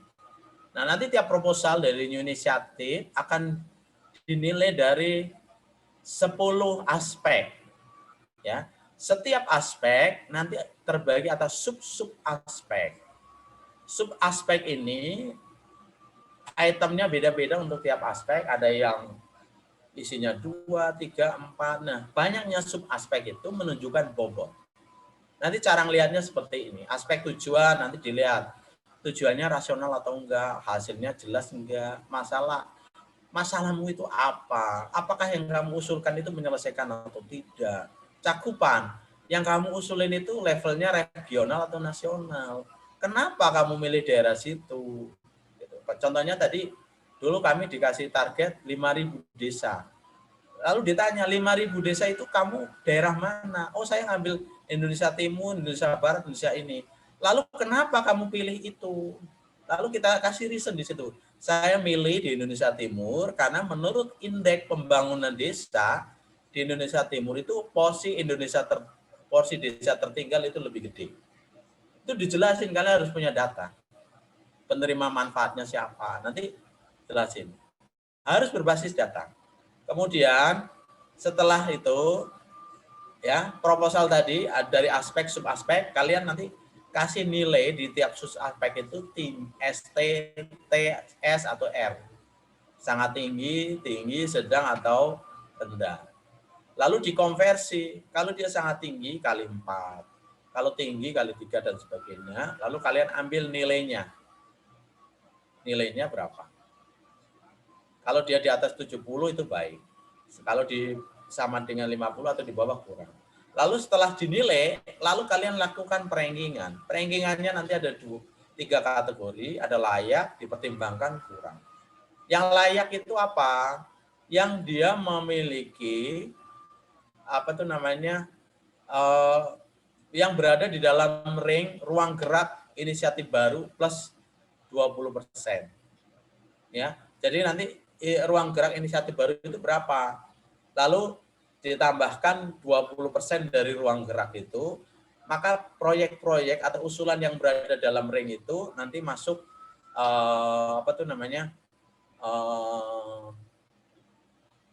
usulan-usulan yang kemungkinan ya akan didanai. Itu yang masuknya kategori layak. Baru nanti bawahnya dipertimbangkan dan selanjutnya kurang. Nanti kalau kalian lihat contohnya mungkin akan lebih gampang. Ya, seperti ini nanti kalian lihat dalam lagi contohnya. Nanti kalau bingung tanyain lagi ke saya di pertemuan besok. Atau saya yakin sih setelah kalian ini kalian akan paham. Kemudian itu usulan pengusulan pertama sebelum indikatif. Lalu kalau kalian enggak ada suatu usulan new inisiatif enggak lolos di indikatif, usulkan di tahap 2 atau tahap ketiga. Nah, di tahap 2 dan 3 nanti enggak ada istilah apa itu namanya? Enggak ada istilah kurang lagi, enggak ada istilah kurang lagi. Adanya cuma istilah apa itu namanya? Istilahnya nanti hanya baik dan cukup, ya, baik dan cukup aja. Terus proposal yang dulu sempat tertolak, artinya dalam masuk kategori dipertimbangkan, tidak masuk untuk didanai, nanti di beauty contest-kan lagi di situ, masuk seleksi lagi. Demikian terus ya. Selanjutnya yang ini cuma dokumen, nanti teman-teman baca. Saya kira itu. Kemudian saya mau lanjut di sini. Nah, ini ada contoh, teman-teman lihat misalnya aspek, subaspek, nanti kasih nilai. Sangat tinggi, tinggi atau sedang gitu ya. Kemudian sangat tinggi, sangat tinggi. Nah, ini contohnya ini kan contoh doang, ya, contoh doang. Kalau Pak kalian mengkritisi ini, Pak kayak gitu kok sangat tinggi ya, itu sangat personal. Kalau saya juga mengkritisi, ini kan yang bikin ini dicontohkan sama Pak Dosko kan. Untuk tahap awal diperlukan 70 mahasiswi yang saat ini bekerja di bidang penganggaran. Kenapa harus mahasiswi gitu kan pertanyaan. Kalau saya yang jadi penilai ini saya kasih nilai rendah gitu karena dia sudah gender mahasiswi gitu. Kasih nilai rendah gitu. Tapi kalau Pak Irwan dia bilang sangat tinggi. Gitu. Tapi sekali lagi saya bilang ini contoh gitu kan. Ini contoh. Ini cuma ngasih tahu ini cara scoringnya itu seperti itu, gitu. Ya, sangat tinggi. Nanti teman-teman variatif ini ngasih nilainya. Terus setelah itu dihitung yang sangat tinggi itu berapa, sedang berapa, tinggi berapa, kasih kali skornya. Nanti ketemu nilainya berapa, misalnya 82 nih. 82 teman-teman lihat di sini. 82 itu masuk mana? Oh, 82 masuk kategori baik. Gitu. Lalu tempatin, ya, menurut urutan nilainya, kalau dia paling tinggi, taruh di atas. Dia masuk, anggarannya masih masuk atau enggak? Kalau masuk, nanti dikasih tanda. Ya. Ini kan yang warnanya oranye, ini masuk kategori layak, artinya ruang new inisiatif plus 20%. Ya. Nah, ini kan kita lihat di sini, ini kan diakumulasi. Jadi misalnya proyek A, anggarannya 200, akumulasi 200. Proyek B 220, 250. Ini akumulatif 450. Sampai kita bisa memenuhi ruang gerak new inisiatifnya. Ya. Ruang gerak new inisiatif plus 20%. Nah, itu sampai 120. Pak, nanti kalau dia nanggung gimana, Pak? Kalau nanggung itu maksudnya nanti masuk yang biru. Ya, misalnya di sini sampai di sini 135. Nah, misalnya 120. Oh, 1.250. Oh, berarti kan dia masuknya biru. Jadi nanti yang warna kuning cuma nyampe, warna coklat atau kuning ini cuma nyampe yang 1.100. Ya. Jadi kalau ruang geraknya sudah tertutupi atau terpenuhi, ya dia jadi biru. Jadi masuk kategori dipertimbangkan. Demikian teman-teman yang bisa saya sampaikan, nanti baca ulang. Mudah-mudahan tidak membingungkan. Kalau bingung nanti bisa diskusi lagi di pertemuan berikutnya. Mohon maaf saya offset ya, saya cuma pengen nyelesain di pertemuan ini sehingga nggak ada PR lagi. Wah, saya offsetnya lumayan lama ya, 15 menit padahal saya minta 5. Gimana Van? Nggak apa-apa ya Van ya? Kan kamu sambil nunggu maghrib ya Van. Oke teman-teman, ada yang mau ditanyakan sebelum saya akhiri? Kalian kuliah lagi jam berapa? 9.30 Pak. Wah, 9.30 ya sudah saya tutup. 6 menit buat beralih ke sana. Makasih semuanya. Assalamualaikum. Waalaikumsalam. Makasih, Terima kasih Pak. Terima kasih, Pak. Yoi. Makasih, Pak. Oke, makasih.